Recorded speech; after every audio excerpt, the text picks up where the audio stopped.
background. Let's see. One. Okay. Let's see. Transceptor Technology приступила к производству компьютеров «Персональный спутник».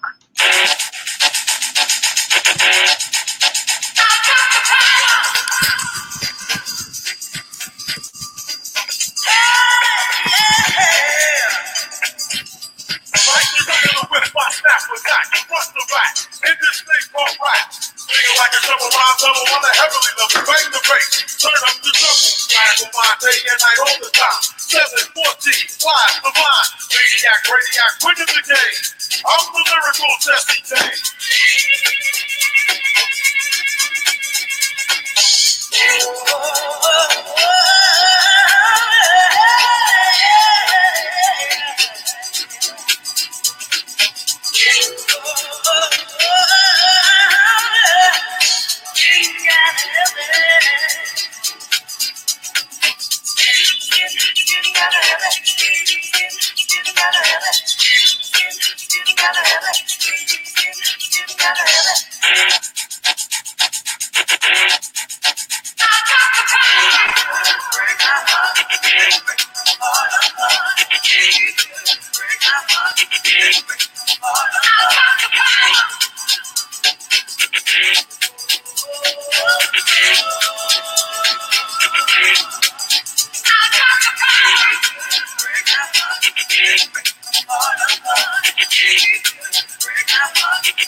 Good morning, good afternoon, good evening, wherever you are in the world. Thank you for tuning in to episode number 8 of Jigs and Puzzles show with yours truly, Ivan Temelkov.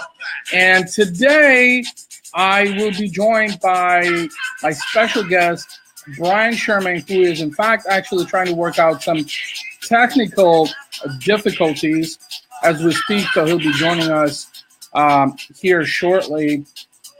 So bear with us while we get this worked out and see if we can get that up and running. And that was Snap the Power song. That was the morning song, and I think Brian is trying to join in here, but we might be having some technical difficulties. Brian, are you there? Yeah, I'm here. I'm just having trouble getting my camera to go. Okay. Let's give it one more shot and see. I don't see you, so let's see if we can give it one more shot and maybe get you back in. All I see is audio right now, so all I hear is audio. So maybe give that one more try. Were you able to get your laptop camera connected, or? That's what I was working on, but it doesn't seem to be working for some reason. Okay. If you want to give it one more try and see if you can log back in, and maybe we can get the camera. If not, we can just roll with audio. So let's give one more try and see if we can get it to work. If not, then we'll just roll with audio, if that works. Okay.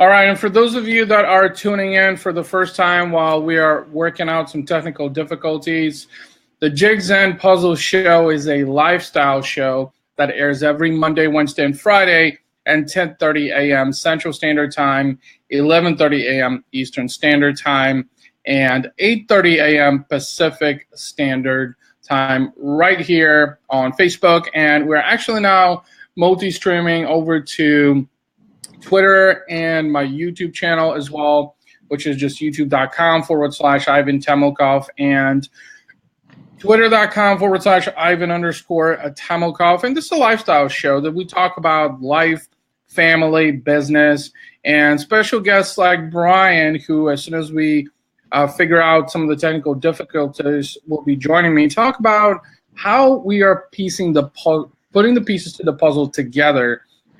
Life being that big puzzle. And how do we find that counterbalance? So if this is your first time tuning in, make sure that you also like my page. It's just facebook.com/H2H Pro.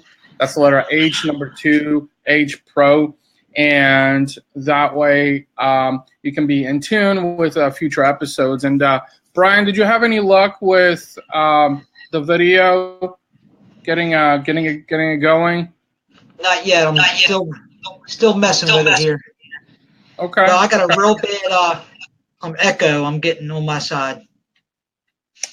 Oh, okay. Let's see. That's interesting.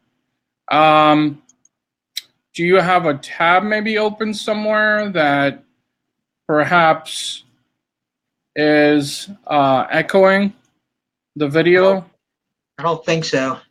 All right, that works right now. That's good. Whatever changed, it's working. Oh, okay. All right, let's see what's going on here. Okay. It says, please run IV cam on your side. Yeah,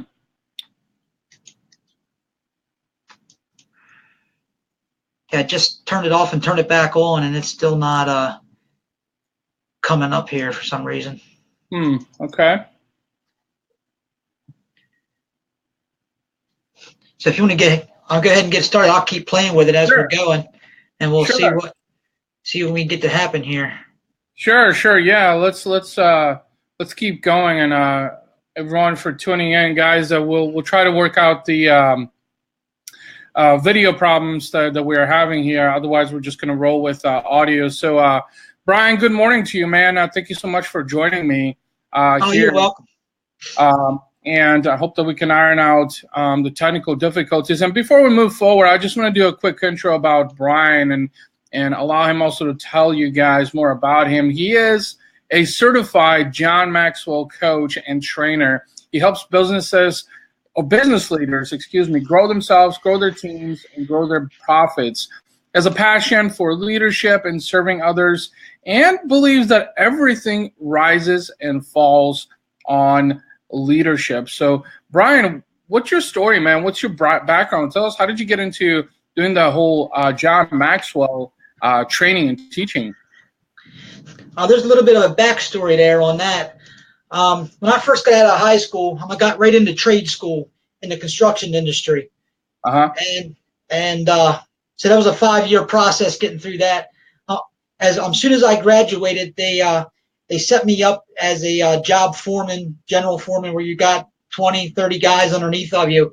And I learned very quickly at 21 years of age that when I tried to get people to do what I wanted, that they wouldn't listen to me because I was so young. I had 40-year-olds, I had 30-year-olds, I had 55-year-olds all on my team, and they just wouldn't listen to me because they didn't respect me.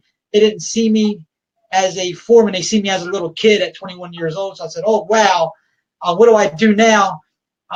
So I went to my father-in-law, and I asked him for some advice, and he handed me a book by John Maxwell called On Developing the Leader Within You. So I took that book, I devoured it in one day, and I said, oh, my gosh, a light bulb went off. And I started to lead the people that was underneath of me and not be a boss to them. And everything changed from there on. Everything changed in my life on the leadership side. I started seeing things from a different lens and from a different perspective. And I've been in leadership now for over 24 years. And I just fell in love with the process, and I still am in love with the process. And it's a growing process. As you mature in life and you build bigger teams and you get more people underneath of you and you just learn from everybody, it's a whole growth mindset. And what I really learned through the last 25 years of leadership is that bosses push, leaders pull. And that's been the biggest lesson that I've learned Even in my family life, even in my working and work life and business life, spiritual life and physical life, every area of our life, leadership rises and falls with me. Okay. The quality of my life is determined by my level of leadership. I believe that. I stand by that, and that's what I teach, and I help other leaders to get on board with leading their teams instead of being a boss to their teams. Mm-hmm. Yeah, yeah. That's very interesting that you were mentioning. So, when you started out, obviously this book had a huge impact in your life, right? You were this 21-year-old kid who was in the construction industry, and I guess you were sort of struggling to find out, your footsteps, right? Yes, what absolutely. What is it that you were wanting to do? So besides, so you read the book. What were some of the most intriguing things in that book that really resonated with you? That leadership isn't a position. A boss is a position. Leadership is more on the relational side, and it really taught me how to value those relationships and how to build real relationships to where I could influence somebody. That's what leadership is. Leadership is this big word that everybody uses, and it really has a real broad definition. But I like to make it simple, right? And leadership is just influence. That's all it is. Nothing more, nothing less. If you can influence other people, you're a leader. And if you can learn how to influence, it'll totally change your life. It'll totally change your family. It'll totally change your business. Because that's the only way you can scale is to become a good leader. And if you can influence others, you're in leadership. I did a talk not too long ago at Lunch and Learn for a real estate company, for Caldwell Banker. They brought me in, and I talked about leadership. And I heard some people before I got started were asking, what does leadership have to do with a real estate agent? So I'm actually glad I heard them talk about that, right? Because they'd say, oh, we're a one-man show, right? I sell homes. That's all I do.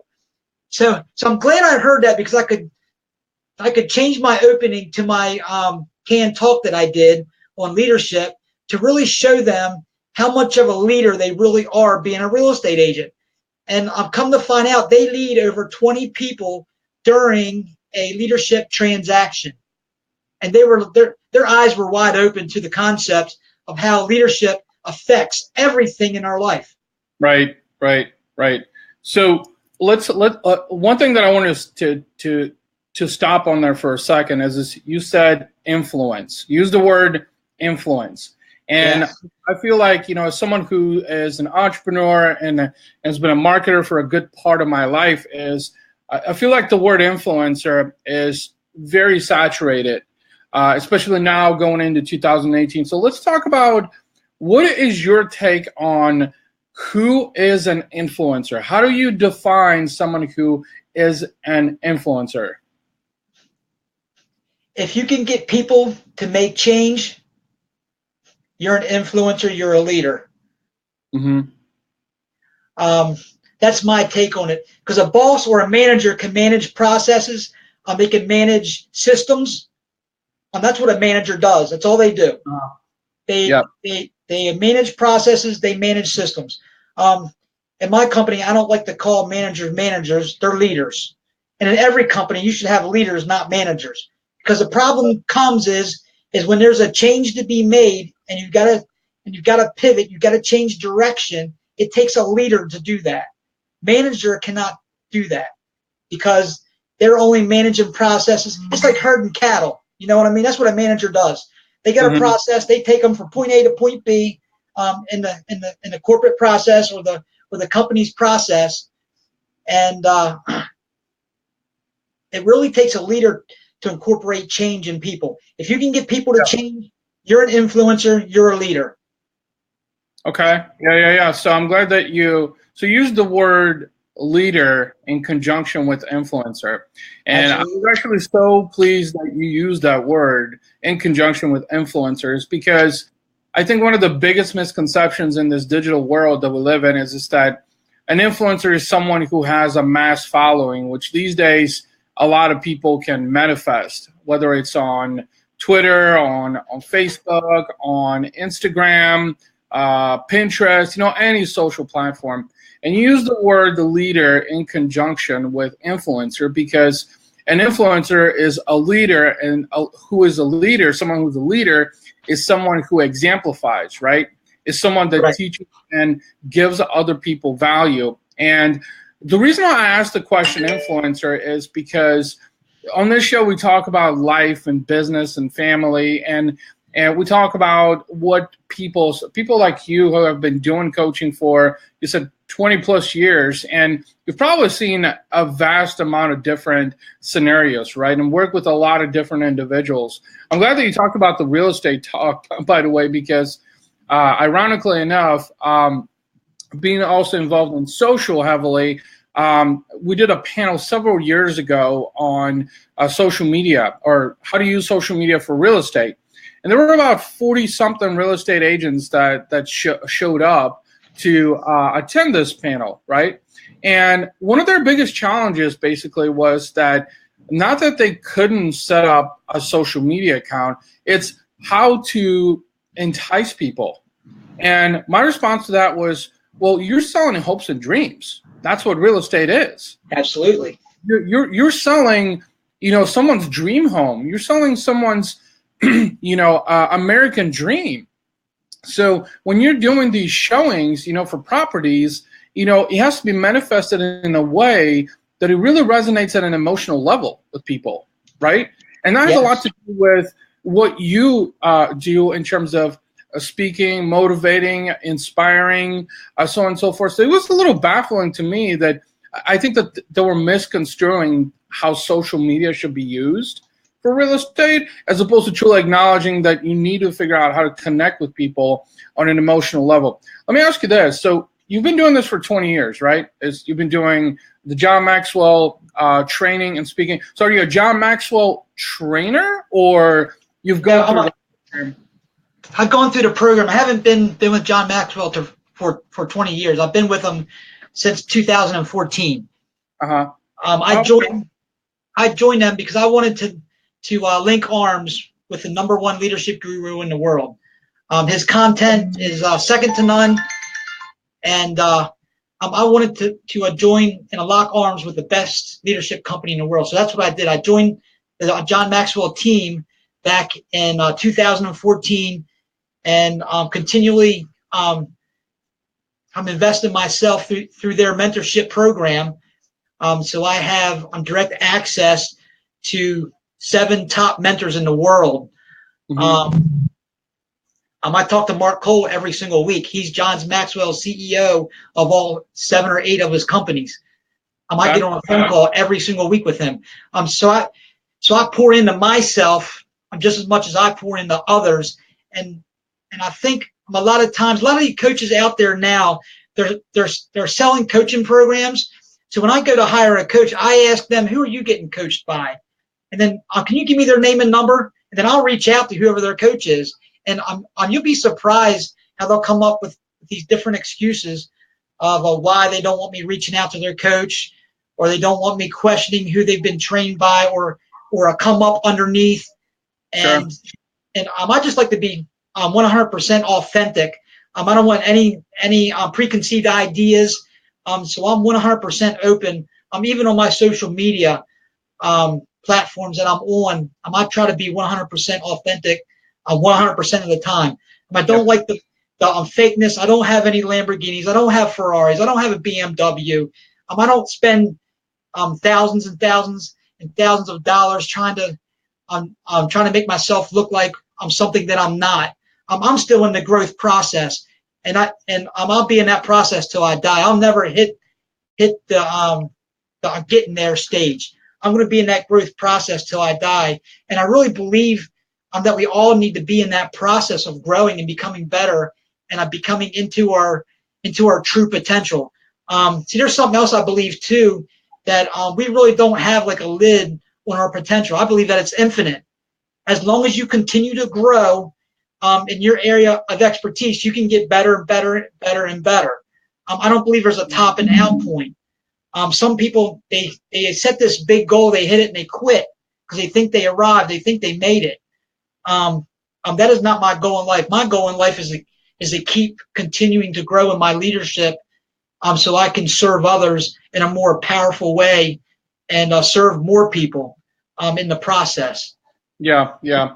Well, you mentioned a couple of interesting things, and I think I lost actually my initial train of thought in the midst of there. But you were talking about serving others. You were talking about helping others and motivating others, and you were talking about authenticity. There's my Yes. train of thought. That's what I initially wanted to respond to. Is that so? Authenticity, I believe, is the number one element that I think makes someone different than others. And being authentic is very hard to do. I feel like a lot of people try to emulate other authentic individuals out there, as opposed to focusing on the authenticity and what they have bring to the table. For example, I was on Instagram yesterday, and Andy Frisella, who is the founder of Supplement Superstores and First Form, also a renowned speaker, that was actually the video that he had shot. He talked about how so many people, especially in social media, say that and claim that they're authentic, but only probably 1% or less are actually being authentic. So I mean, in essence, validating your message, and that's why I wanted to share that with you, that being authentic is important. And, being transparent, being direct, that's a huge part of authenticity, right? But authentic in a way that's also valuable to people, which I believe that you bring an immense amount of value, to the type of work and the value they provide to others. So who are some of the people that you work with when you do the John Maxwell, speaking and conveying that knowledge, inspiration, motivation? Who are some of the types of people that you work with? I work with mainly small business owners right now, anywhere between the $1 and $10 million mark, where they're in the process of growing teams and building. It really doesn't matter what industry they're in, because leadership principles work in any industry. You can take the leadership principles that I teach and use them at home. You can use them in a nonprofit. You can use them in churches.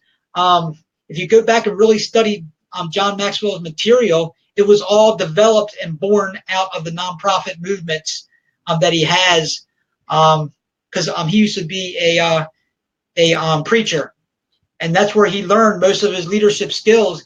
And he found a great need in the business world to teach leadership, because he noticed that there was leadership skills lacking in the business world, that they were managing and they were bossing and they were pushing people to produce, and there was a lack of need of leadership in the business world. So he decided, after he had topped out in his religious organization he was in, to take the leadership skills that he learned there and bring them over to the business world, where he can make a bigger and greater impact. And now we're getting into changing countries.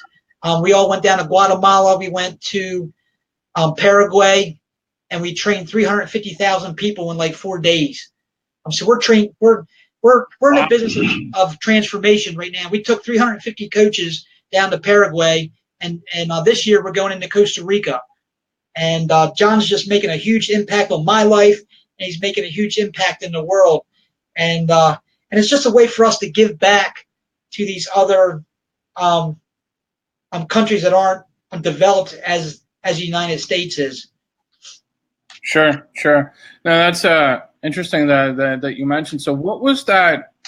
What was that experience like? Going to Guatemala, and what a lot of people would consider a third world country, right? So what was that like? What was that experience like? And seeing a different perspective, different outlook on the world in a different country. What was your experience like with that?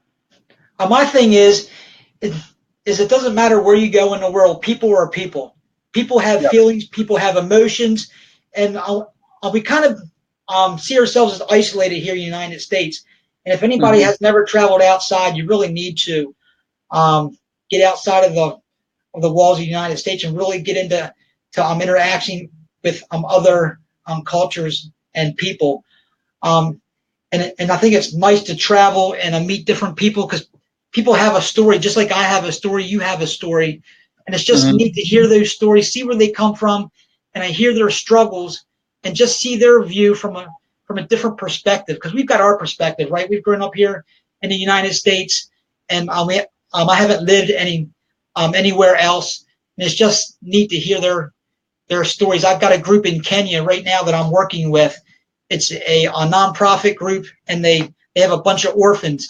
It's my goal this year to raise enough money and to make enough money to build them an orphanage that'll house 100 kids. Right now they have 54 kids, and they're living in beds and little tin cans that they built out of sheet metal.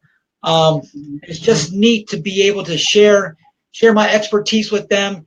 And the thing with the people in different countries, I don't want to give them money and then have them depend on me. I want to go there and provide value and teach them how to take care of themselves.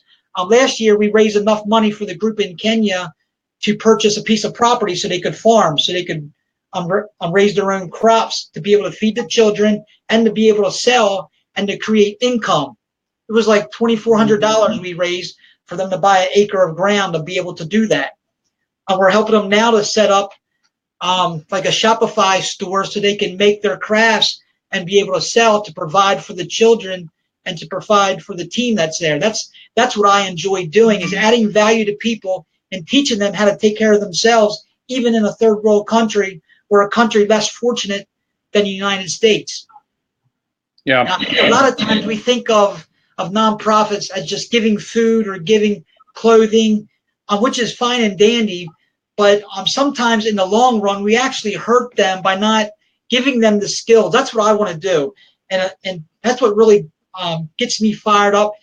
It brings me strength. It brings passion in my life when I can teach somebody else to have the skills and knowledge to take care of themselves, to grow their business, to grow their teams, and to ultimately change their lives. And that's what's great about getting into other countries and being able to train and teach and do that. And I'm excited about the doors that are opening up in Kenya and Mombasa, Kenya, for me to be able to help this group of people that's raising these orphans that they rescue out of the dumps. Their moms and dads die from AIDS, or they die from diseases, and these kids are just left to fend for themselves. And this group of people has a heart for these kids, and they just keep bringing them in. They've been doing it for the last 10 years, and now they've got 54 kids that they're taking care of. And it's just a burning desire for me to help them, take care of them, and then instill the skills into them to be able to produce. So that's what really gets me fired up. It's another passion of mine, is to teach and to train them the skills that they need to be able to do that. Well, and you mentioned something really important here, is that you created a delineation between, what most people would do, which would be as, give money, which I think, charities and nonprofit organizations really do. But I think that in order to truly get long-term value and how you help, is that you're giving information, you're sharing information, and you're giving, providing ways of how they can evolve, right? As opposed to, is that kind of what I was hearing you say? Yes. Yeah. I'm in the transformation business. I'm not in the giving business. I'm in the transform their lives. That's what I'm looking to do. I'm looking to transform business leaders. I'm looking to transform fathers. I'm looking to transform people, to take them from one place to another, give them the skills that they need to build those relationships. They did a study of the top CEOs in the country, and what were the top traits that they were looking for when they go to hire top level leadership. The number one trait is 87% of them said they hire on people skills first before actual hard skills. Yep. And I thought that was interesting, because everything happens around people. When you have people involved, you have problems, and you got to learn how to solve those problems within the organizational charts, within the people that you're leading. And I just think it's awesome that I had the opportunity to do something that I love and I'm passionate about, and transforming leaders. Yeah, absolutely. So you made a very interesting point that I wanted to expand upon, and that is transforming people in being in the transformation business. And I just look at some of the world's most successful people, right? entrepreneurs, business owners, philanthropists like the Oprah Winfrey's of the world, Bill Gates, Elon Musk. These are people that have strong belief in personal development and motivation, inspiration. Also, they do a lot of meditation, spiritual, emotional also. And that's probably one of the first and foremost important things for them is that to really be at their best, whether it's, health, it's wellness, it's fitness, it's mentorship, all of that. And I think what a lot of people don't understand, and, you even mentioned this earlier, is that you work with small businesses, 1 to 10 million. These are businesses that are kind of have found their footstepping, right? But they struggle with evolving, right? How do I go from 1 million to, which $1 million in gross revenue really isn't a whole ton, honestly. No, it's not a lot. These days, a lot of small businesses can reach that if they have a really good product, if they have a really good service, if they have really good customer service. But the challenge is that, how do you expand from there? How do you grow?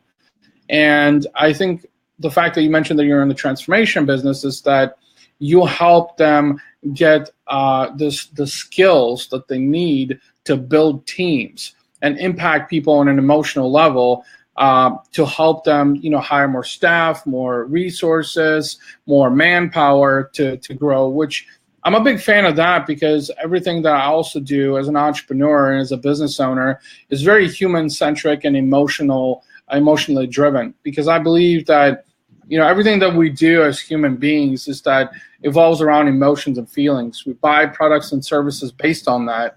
And I think that for a very long time, a lot of companies and brands were misconstruing that. They really, truly didn't understand that you need to impact people on an emotional level to engage with them, right? To get them to do something. So I think you being the transformation businesses that you're offering CEOs and, small business owners, the tools and the mindset. You're shifting their mindset in a way that can help them grow their business. Is that kind of what you were saying?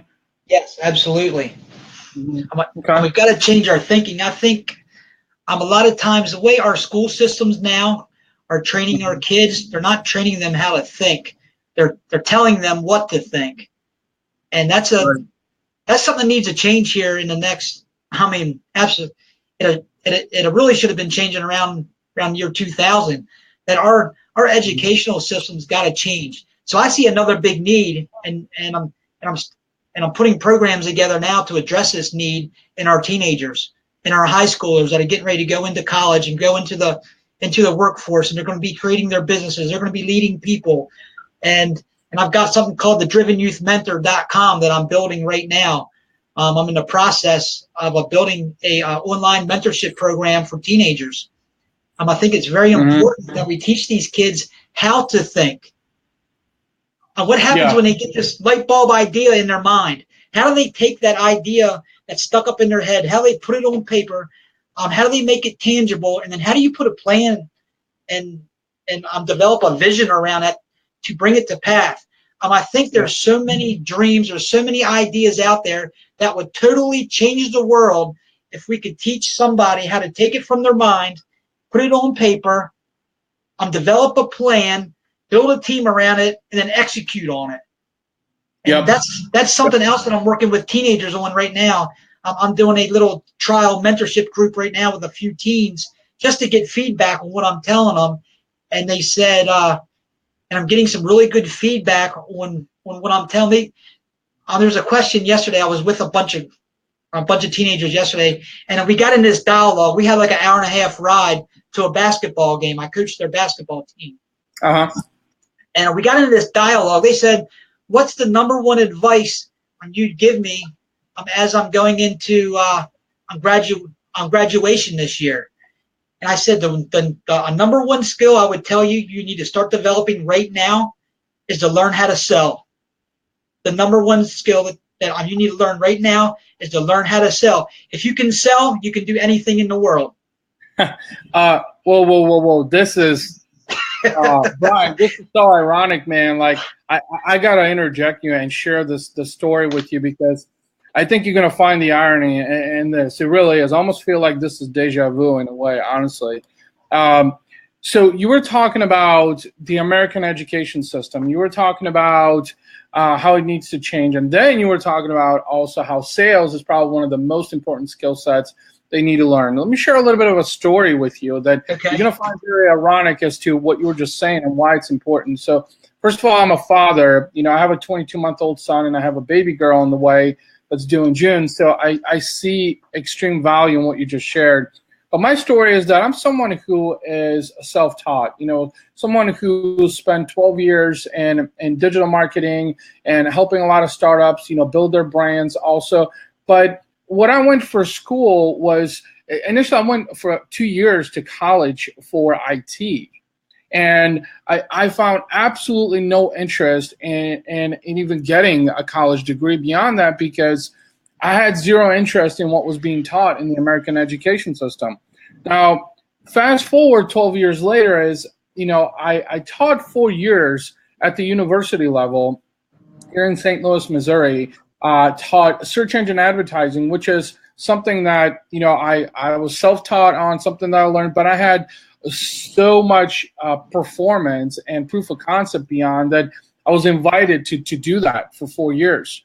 So the point I'm trying to make here is the irony behind what you were saying is, and right now I'm actually working with a gentleman who is helping me define my sales process for my business also, which I'm now almost 2 years into my startup. So everything that you said is very ironic because, I'm 100% self-taught, but I've worked with, startups and also with Fortune companies as well, companies that technically probably, and they did have, marketing teams, sales teams, but I was the person that methodologically and from a value-added standpoint, really kind of had it figured out, right? And so they brought me in because of the added value that I had to bring in. So you were talking about the American education system, I'm a firm believer, and being involved in that, first of all, I know how political it is.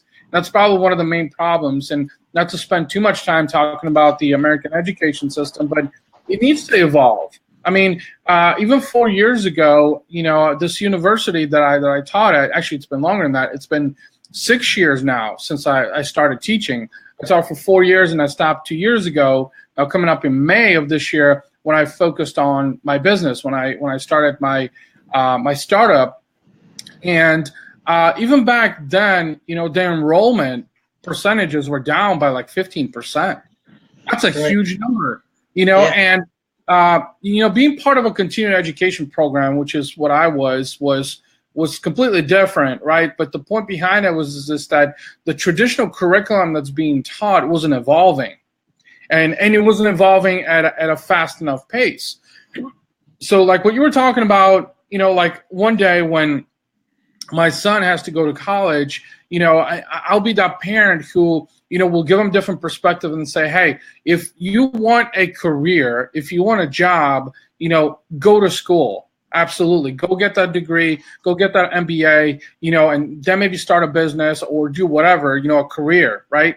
But if you want real life experience, if you want to build wealth, if you want to be successful, if you want to do the things that make you happy, then, real world education is where you really need to go. And I think that's one of the struggles is that, I think there's a saying even out there that goes along the lines of, formal education will earn you a living and real education will help you earn a fortune. Absolutely. I look at, let's look at someone like Steve Harvey, who was homeless 4 or 5 years ago, and now the guy's worth over $100 million. Right. I mean, he didn't get formal education. He just took different steps towards surrounding himself with the right people, changing his mindset, thinking more positively, and going after the things that mattered to him, because the flip side of that was that, he didn't have anybody to tell him otherwise. So he had all the reason to do things differently. So like when you were talking about kids and the American education system and you're talking about sales, I wholeheartedly agree, because sales, and this is evident in business. I mean, think about it, is sales individuals in any company are compensated the most. Yes. Not only from a commission based, but also from a base salary. Sometimes, from what I know, is working with different companies, Fortune 100, 1,000 companies. When I was in the boutique agency world, is this that they would get anywhere from 30 to 40% commission plus a very hefty base salary, because these were the people that were bringing in the prospects. These were the people that were bringing in the potential customers, you know? And so to your point, as you were talking about sales being one of the most important skill sets, yes, because if you're in sales and you learn how to sell, but you learn how to forge relationships, most importantly, you can indeed travel the world. It doesn't matter what country you're going to. It doesn't matter what language you speak. If you figure out the mindset of sales and how to change the mindset of others and show them value, and chances are you can be really, really good at sales. And, you know, this is something that personally, from a personality, from a characteristic standpoint, that I didn't know for a long period of time myself, quite honestly, that I just never was really good at sales, but I had it what it takes. I have what it takes to be good at sales. And that's Right. why I also partnered up with, you know, someone who earns 7 figures, someone who has built sales process, sales systems, you know, helping me establish my story behind my brand, because it's extremely important to do that. So let's talk a little bit about, because we have a little bit more time, I want to learn more specifically about these programs that you're doing with kids and, you know, on the educational level. Can you maybe share a little bit about what those programs are intended to do? Are there specific areas that you're focusing on? Yeah, basically what our schools aren't teaching our kids, I'm teaching.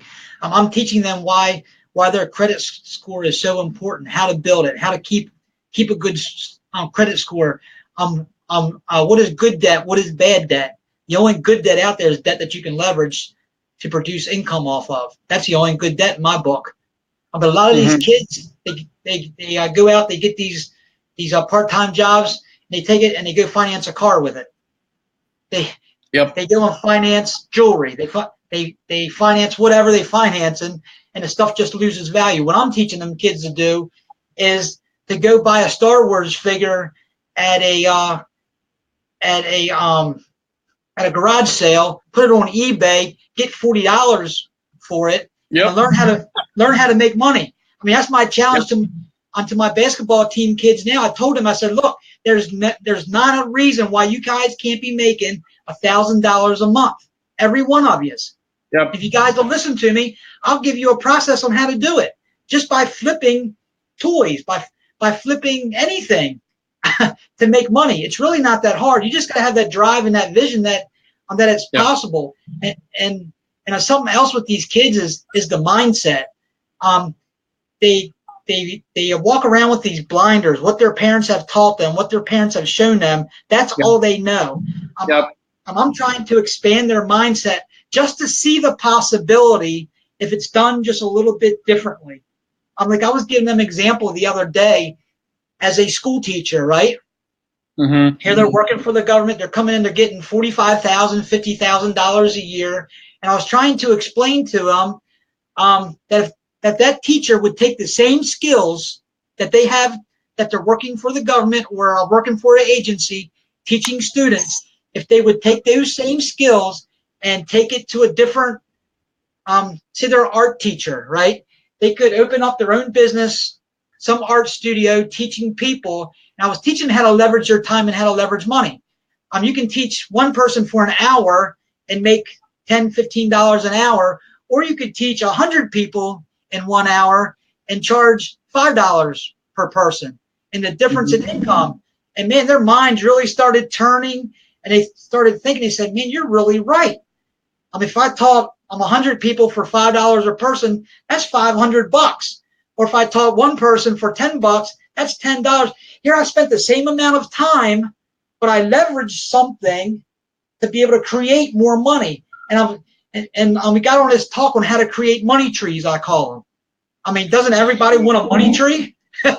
Well, no, you have an excellent point, and something that I wanted to add to that is, so I'm a big fan of guys like Grant Cardone and Gary Vaynerchuk, and these guys have really, really, I think, shifted my mindset from a business standpoint. And Grant Cardone is someone that is a hectomillionaire and someone that has built sales systems that help companies like Apple and Dell. Absolutely. So one thing that he was talking about is that 76% of Americans live paycheck to paycheck. So the reality of things is, and this is so ironic too, because when you said that, I got to thinking about, all the 25, 26-year-olds that I know that have MBAs, but are working average jobs and they're up to their neck, with college debt because they can't make enough money. That's the other problem that I'm seeing as I've been coaching for the last 4 years. I've got people coming to me and say, look, I'm $80,000 in debt. I got this engineering degree, and I'm making $50,000 a year, right? Being a manager at a fast food restaurant. Right. You know what I mean? It's like they're not even working in their strength zone. They're not even working in their passion. Right. That's why I'm not a big believer in college. I'm really not. I've got 3 kids myself. Yeah. I got a 15-year-old daughter. I've got a 12-year-old son, and I got a 6-year-old son. And what I'm doing now with my 15-year-old daughter is really honing in what drives her, what is her passion, what gives her the energy, and she really loves dancing. So she's 15 years old, right? And she likes jazz and ballet dancing. So this is what I'm doing to prep her for life. Is this summer I'm getting her an internship with a dance studio. She's already teaching on the rec level already at 15 years old. She's going in, she's helping 6-year-old girls learn how to learn the dance steps, learn the moves, learn how to dance, right? She loves it. It drives her, gives her passion. She loves that's all she ever talks about. So now what I want to do is take her to the next level, take her to the dance studio where it's a more calibrated, more up level her skill level basically, and I get her around better teachers so she can learn, and then she can learn the insights of the business also. What do you do when a little girl comes in? How do you sell her into the program? So I want her to learn that model also. So then when she gets ready to graduate high school, she already has the skill set to go ahead and open up her own studio. And she can start renting out the gym at a local church. She can rent out a gym at a local rec center and be able to start her own business and teaching others how to dance, her passion. And I am a true believer that you can make money out of your passion.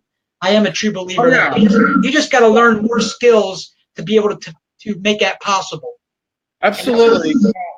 One thing that you were talking about is that I wanted to go back for a second is that I think the misconception or the illusion that we're created in our minds is because that's how we're raised, and that's how I was raised, is that if you go to college, is that you'll get a degree that's going to help you earn more money, right? Well, that's not necessarily true.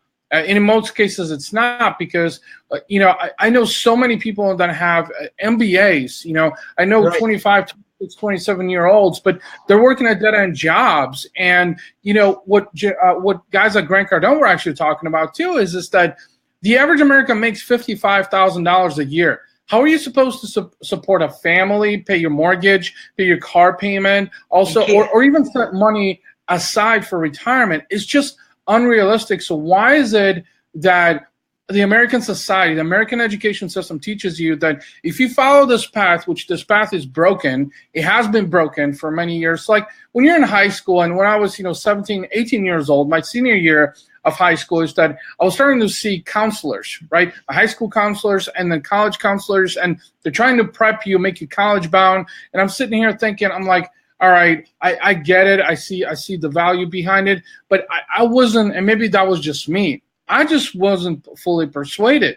And I know so many people that will even strive for getting that formal education. And I mean, I even know a guy who, he'll remain nameless because he's a good friend of mine, but he went to an Ivy League school. I mean, he's 6 figures in debt and he has an MBA, and he's worked for some reputable companies, but at the end of the day is he's trying to learn what I'm doing right now. It's like, dude, I need your real world knowledge, because none of this I was taught. I mean, I was taught how to do complex subtraction and division and multiplication, so I can get an extra 20 grand, on my salary. But in the reality of things, that's not what I wanted to do. So what I talk about on this show is, when I talk about life, family, and businesses, is that the system, the process that we've been taught for ages and ages, decades and decades, probably even centuries, is broken. And I think that this is why, educational institutions, even Ivy League institutions and universities are struggling, is because they're unwilling to pivot and embrace the change. They're Absolutely. afraid to do it because, and this is why we've seen such a huge, incline in online universities, right? Like the universities of the Phoenix, for instance, were one of the first ones that came up. And, you can get an MBA for a fraction of the cost, but it's a lot more real life education as opposed to what you get in a traditional university. And look, I'm definitely not bashing the Ivy League schools. That's not my point here. They have their own model that they follow, and that's fine. But I think that, in order to innovate, in order to keep pushing forward, right, is that you have to pivot and adapt. I mean, I was sharing a story that I read on Business Insider about what's happening in the business world. Like last year, there were over 8,200 businesses that closed in the United States. And a vast majority of those are big brands that we've done business with for a long period of time. Like, Macy's has closed hundreds of stores, Gymboree, Payless Shoes, Toys R Us. Yeah, so the point is that they've become irrelevant. Walmart is closing Sam's Club stores because of AI and AR and VR taking over quicker than what they expected. Not to mention is that Amazon is gaining a bigger market share. So the business side of that correlates to the mindset and the education and the information that you have. So wouldn't it make sense to learn more real world education and actual skills that are in demand, then follow the traditional path? Yes. See, I believe in every high school across the United States should be teaching social media, how to use it for business. There should be an elective class for selling. There should be an elective class for entrepreneurship. There should be an elective class for leadership. I mean, I don't see what you get out of having history for 12 years in school and never use a lick of it. Instead, why don't you only give them a basic history class and then go right into how to start your own business. Teach these kids how to the skills that you need in this real world. This is something that I've been telling the kids here lately, and I tell my listeners and my following is that whatever you decide to do with your life and work, business related, you trade your life for that thing. I mean, if you decide to go to work for somebody else, you are trading your actual life for it. So why not do something that you love? Why not do something that you're passionate about? Why not do something that you could do for the rest of your life and die doing it? Amen.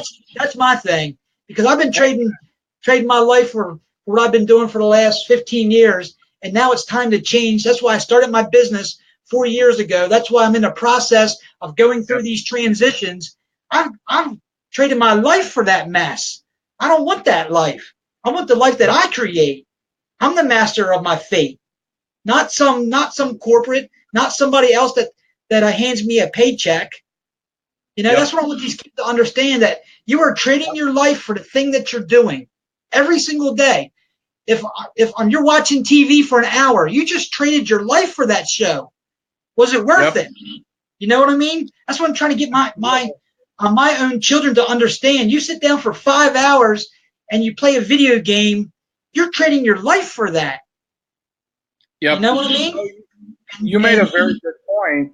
And I just wanted to have a response to that is, so you were talking about trading your life for that one thing, like watching a show and so on and so forth, right? And this was my thing is that, so being an Eastern European and, growing up, being raised by immigrants, that, my parents, and keep in mind is my father is an entrepreneur. He has been for 14 years. He operates a multi-million-dollar business, but it wasn't always that way, and the challenge was that I was raised under the mindset that, you go to school, get your degree, get a job, work 9 to 5, set some money aside and cross your fingers and hope everything works. Right. Well, it just doesn't work that way. And even though, I was close to making 6 figures when I was in marketing, because I'm really, really good at that, right. Being tech geek, and it's just been a natural part of me for nearly 25 years. I started out building my first website at the age of 15.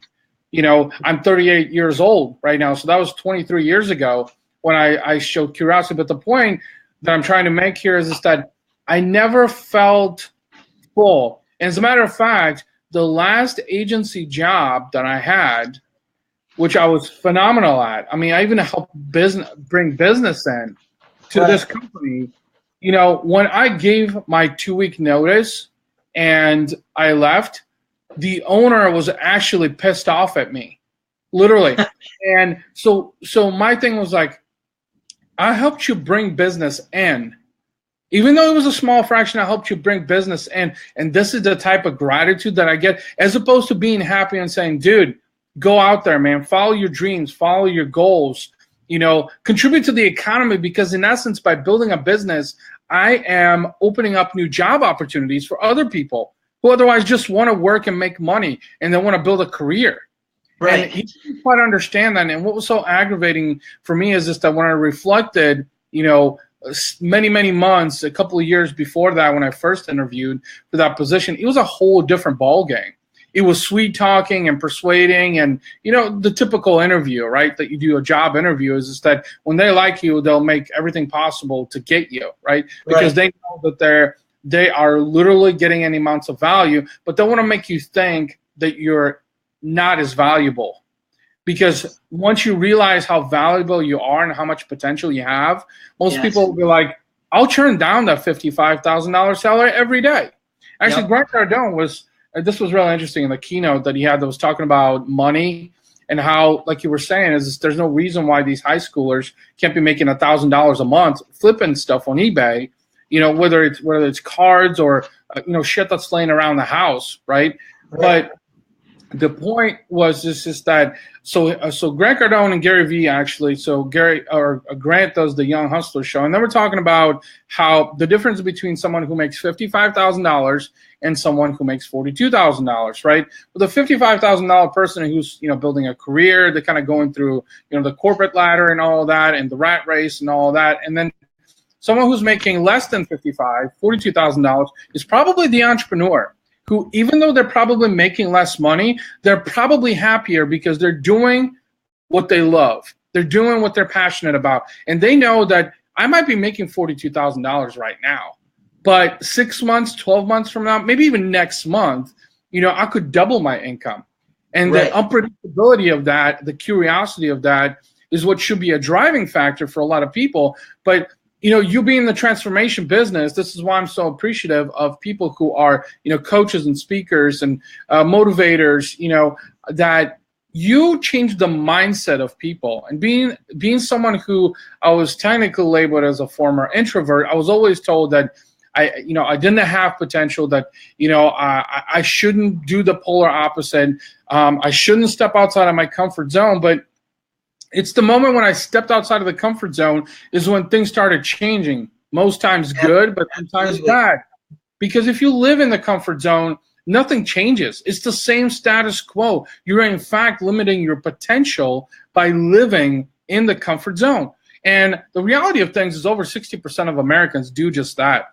And you want to know why? It's because they are comfortable with getting a paycheck every 2 weeks. They're comfortable with paying their mortgage on time. They're comfortable with paying their car payment, putting food on the table. But what they always think about is, what if?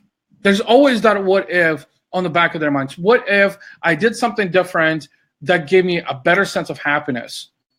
My passion. Maybe, you wanted to start your own business selling something. Or you want to start a business that's service-based or whatever it is. I was talking to, it's another story I wanted to share with you to find the irony in it, is that I was talking to a lady from the UK 2 days ago. And someone that has been following me for about a year on social media said, you really need to go chat to Ivan. And I got on a Zoom call and I was chatting with her, and she starts telling me her story, which, by the way, I found out that she was from South Africa first, immigrated to the UK, and like all these challenges that she went through in becoming a citizen. And even to this day, I don't even think that, I think she's still there on a worker's visa, I believe. Wow. But then she told me this. She said, 2 years ago, my son committed suicide. And immediately I started thinking, I'm like, I'm sorry. That was my first response. And she said, well, that's just it. Everybody tells me that they're sorry. And I understand that people truly mean it. But the change that I made is that I did not allow that tragedy to dictate the course of my life. Instead, I focused on the things that made me happy. And I knew that my son would want me to do that. He would want me to be happy. He would want me to continue on with my life. Not that I would ever forget him. So that was like really, really mesmerizing when I heard that. That was a clear indication that even people at that age now are starting to realize that, I've done all these things my entire life, but I haven't truly found that one thing that makes me happy.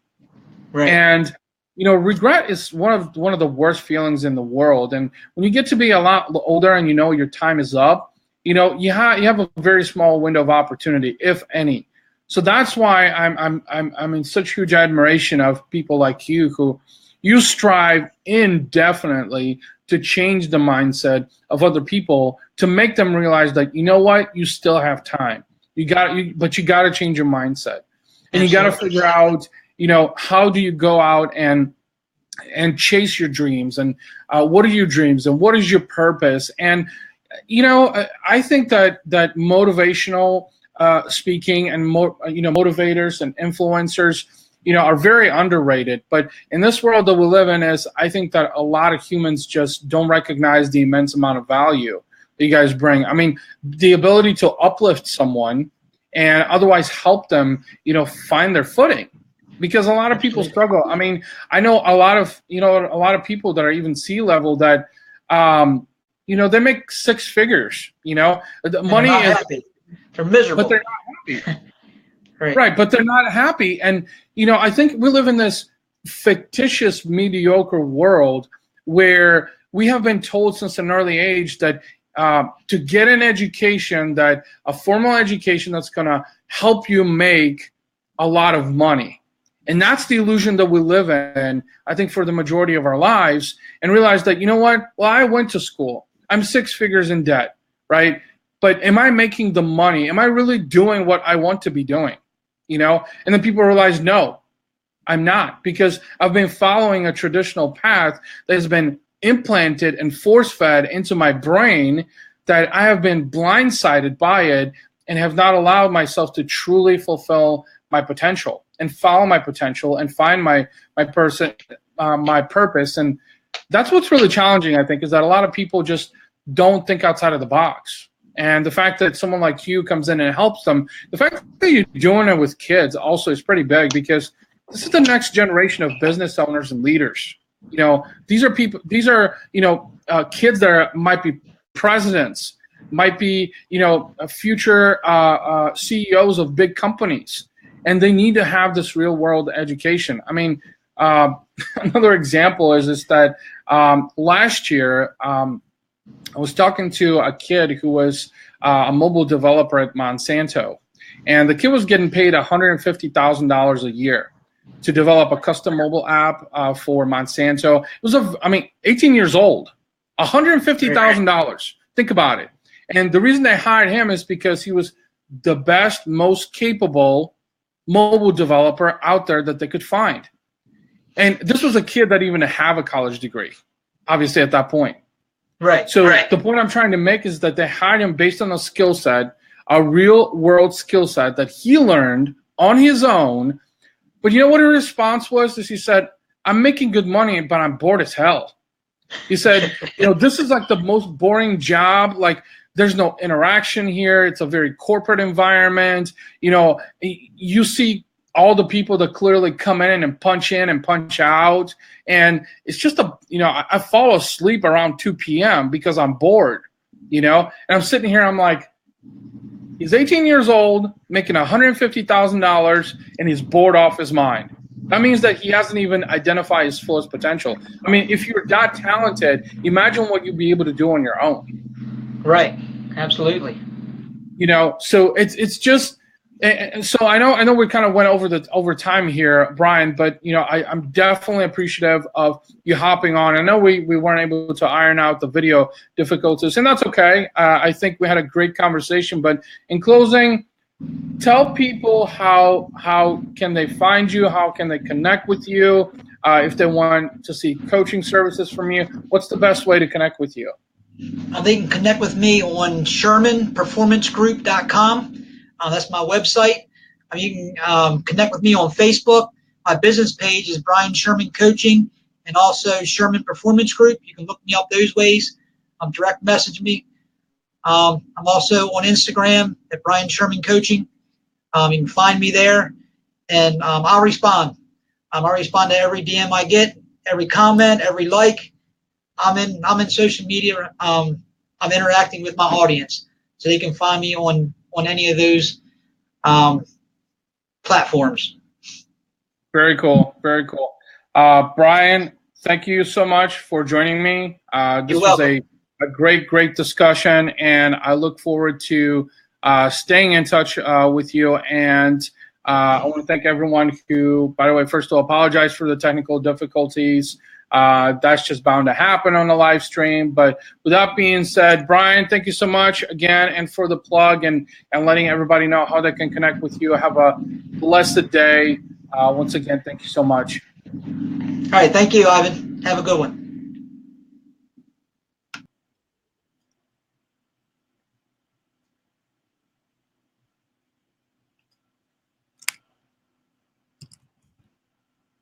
All right, everyone. And that was the show. I know we were having some technical difficulties there with Brian, and I'm truly sorry that we weren't able to iron that out, but that is just bound to happen, especially on the live stream, is that sometimes technology is just unwilling to cooperate.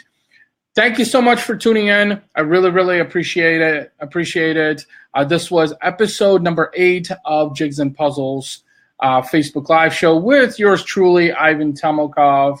Thank you so much for tuning in. If you're watching the replay, I really appreciate you guys. Make sure you drop the comments below. Make sure that you like my Facebook page at facebook.com/H2H Pro. That's H, the number 2, HPRO.